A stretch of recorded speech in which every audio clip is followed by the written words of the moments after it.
Chumlee, What's up, boss? I saw you talking to a customer a while ago with a book. Oh, yeah. At 59, Rick Harrison reveals the truth. Chumlee's life sentence is no longer just a rumor. This shocking revelation has sent waves through the once-beloved world of Pawn Stars, now buried in endless scandals and legal battles.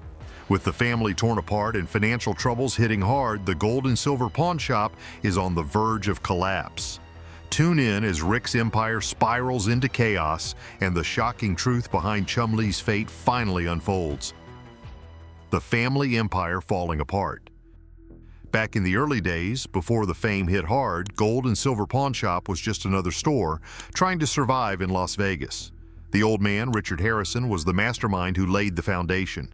His strict demeanor and deep knowledge of antiques made him the perfect guy to run things. Sadly, when he passed away in 2018, it left a void in both the family and the business.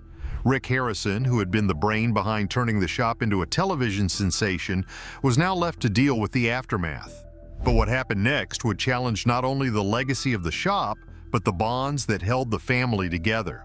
Pawn Stars was not just a show about pawning stuff, it was a mix of history lessons, banter, and unpredictable deals.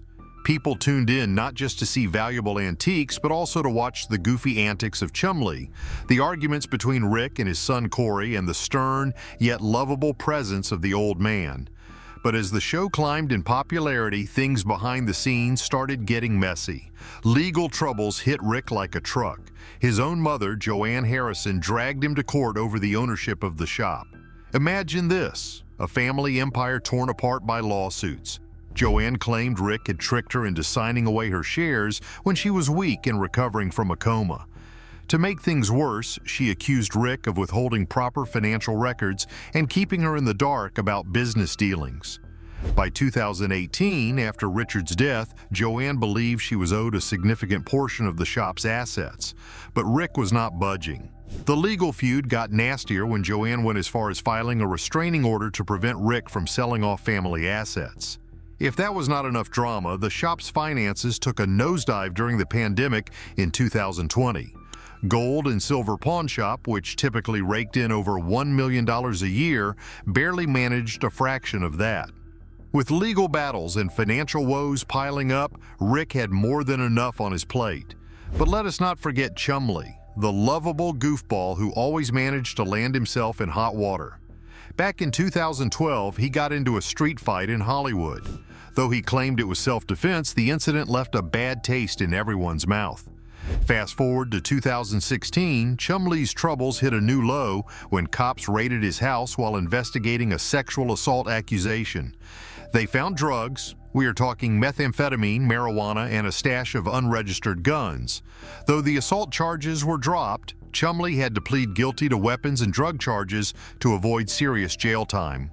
Corey Harrison, Rick's son, was not exactly keeping things clean either. He had his fair share of wild nights and run-ins with the law. During a motorcycle tour stop in Jefferson City, Corey made headlines for urinating in public and getting kicked out of a bar. Later, he got tangled up in a lawsuit over a wrecked recreational vehicle he rented. The owner claimed Corey returned the vehicle in terrible shape with damages costing tens of thousands of dollars. Corey's representative brushed it off, saying insurance would handle it, but the media frenzy did not do his image any favors. Meanwhile, experts featured on Pawn Stars were not free from controversy either.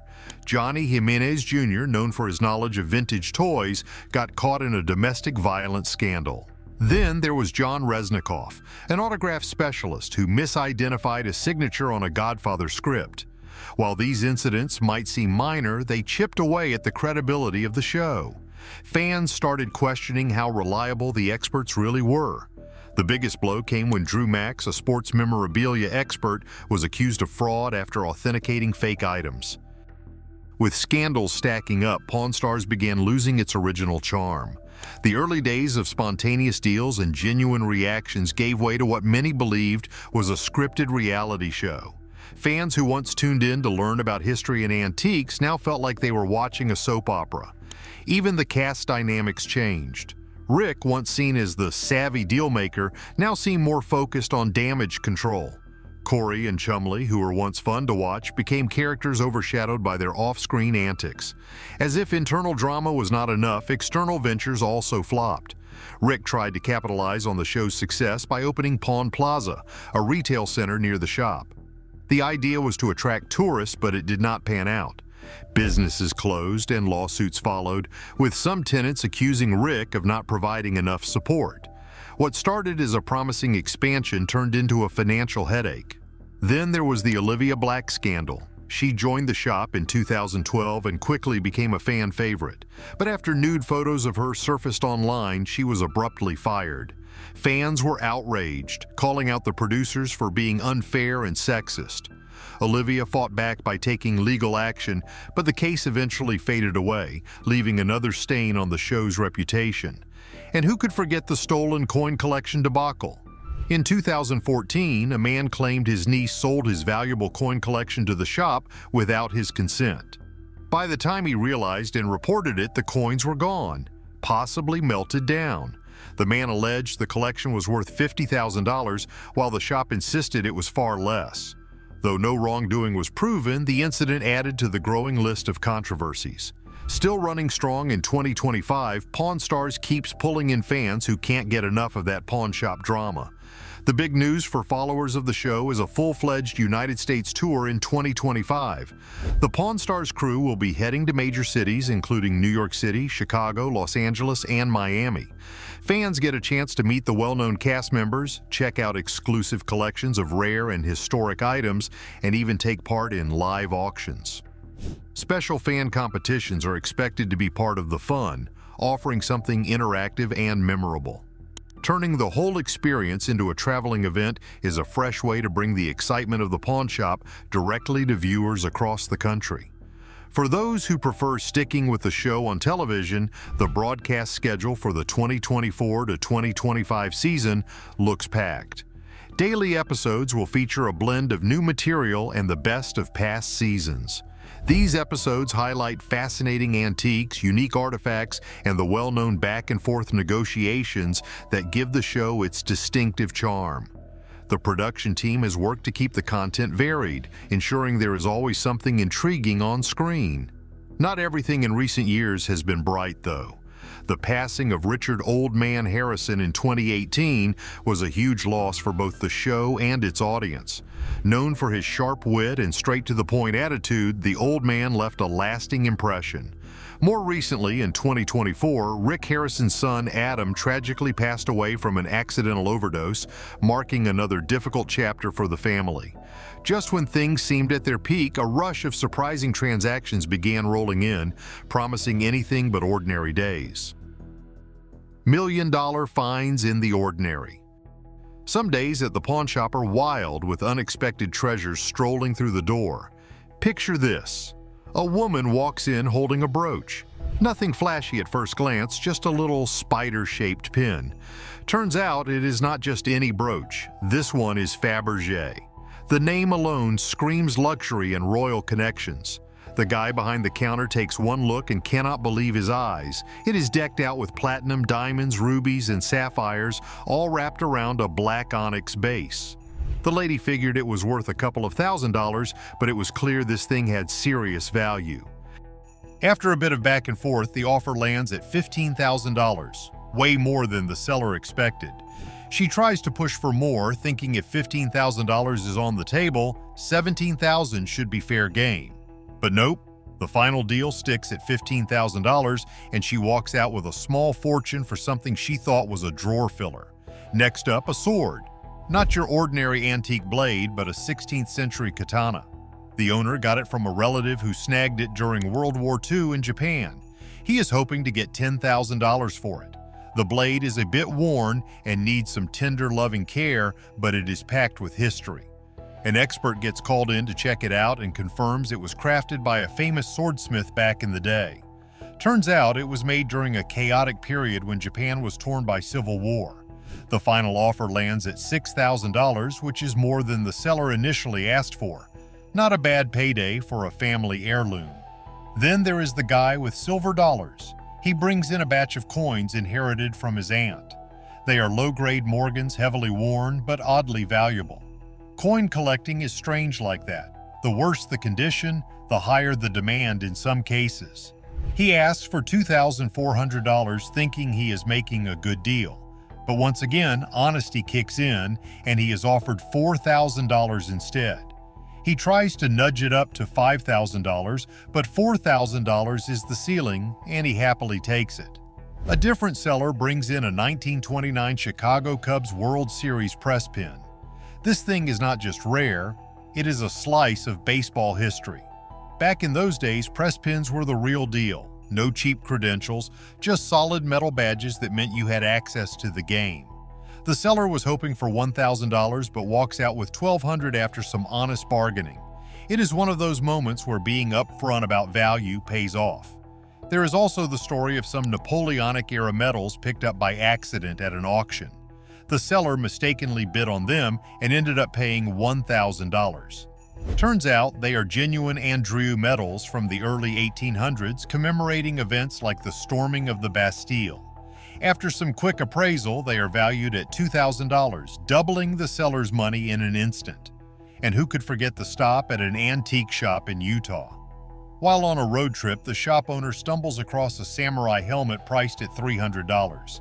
Knowing its real worth, he cannot keep quiet and lets the owner know it could fetch up to $2,500. After some negotiation, they settle at $1,650, leaving both sides feeling like they scored. Lastly, a guy walks in with some old Playboy comic prints from the 50s found tucked between pages of magazines at a garage sale. He figures they are worth $100 each. But the shop knows better. These are not just any comics, they are original artwork from when Playboy was still a fresh name. Instead of $200, he gets offered $500 apiece. A grand total of $1,000 later, he leaves with a grin, knowing he made a solid deal on what was practically a free find. All in all, it is just another day where forgotten treasures turn into big cash, and honesty makes for some surprising payoffs.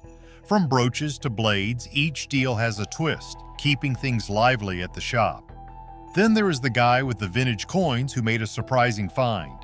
He walks in carrying a set of United States silver dollars from the late 1800s. These coins, heavily worn from decades of circulation, were not in the best condition.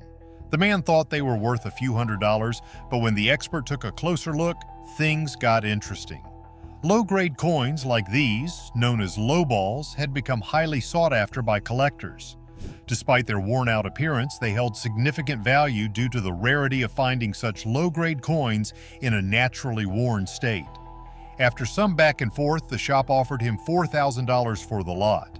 He was hoping for $2,400, so this offer was a pleasant surprise and he left feeling more than satisfied. With incredible deals behind them, the shop kept welcoming relics with stories that ensured every day stayed unpredictable. Civil War relics and rock and roll memorabilia. In another instance, a man brings in a 19th century rifle with a fascinating backstory. The rifle had been passed down through generations and was believed to have been used during the American Civil War. Although the rifle showed signs of wear and needed restoration, its historical value was undeniable. The seller was initially looking for $3,000. After bringing in an expert to verify the rifle's authenticity and history, the shop made an offer of $4,500, which the seller gladly accepted. The rifle's unique story and historical significance made it a prized addition to the shop's collection. One more memorable deal involved a rare set of Beatles memorabilia.